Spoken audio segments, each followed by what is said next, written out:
wardadii soonkii wuu galee saafi wuu ogaada suraadaha qur-aankiioo salligu yayna idin seegin habeenkii cibaadadaas dhexeeyaana laga seexan safarkuna wuu dheeryahay qaata sahaydiina sadaqadu way furantee siya matadaaye masaldhiga ruuxaan salaad tukanin oo soomin masad qaata ruuxaan dadyahow sakada dhiibayn masamaada ruux maalahoo xaram ka soo booqan qofkii taasaluugoo yiraa saxuu rumayn maayo safin madaxa looga gooye buu saatir noo qoraye qur-aankiyo sunnaday ku taalsadaradoodii silac ruux hadduu helo sibaa looga dabiibaaye qofkii aysanba wuu xirmeen salalna diin waaye bisha soon hadduu eebbahay sama ku gaarsiiyo asna oo sidii looga rabay saanad ugu qaato waa laga sifeeyaa dhibka buuxshay sarartiisa waa bil saacadii timaad runtii ay sarrayn tahay waa bil suuqa laga xiro shaydaan saaqiida oo weyne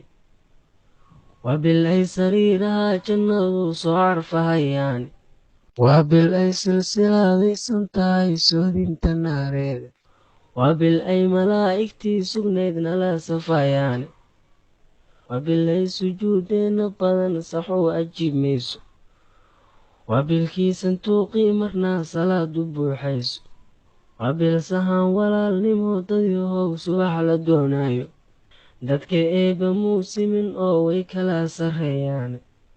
silaabay ku noolyihiin in badan oo soorta meelaan adigoo saxuurtu midiina afur ku seegaaye soo ma aha inaantaa kuloo danyarta siinaaye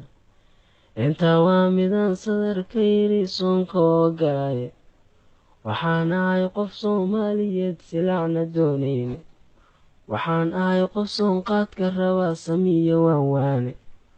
walaalayaal fariin aan sugaan soo gudbinayahay haddaan silac idin geystayoo idin siray maalin haddii aan salaanaad mudnaydeen insiin kari waaye haddii adinka oo seexdayaan sawaaxan dayn waaye haddii aad saluugteen murtidaan sadarka soo sheegay haddii aan si un indhibo in la samaan waaye haddaan hadal sun weeye walaal seegay marinkiis anigu taa waan saashado waana soo noqon laba ay surgooyadu dhex taal nebigu soo sheegay lama siiyo ajar ay adduun ugu sarreeyaane xafiis inaad isiisaan dayo waa in sugayaaye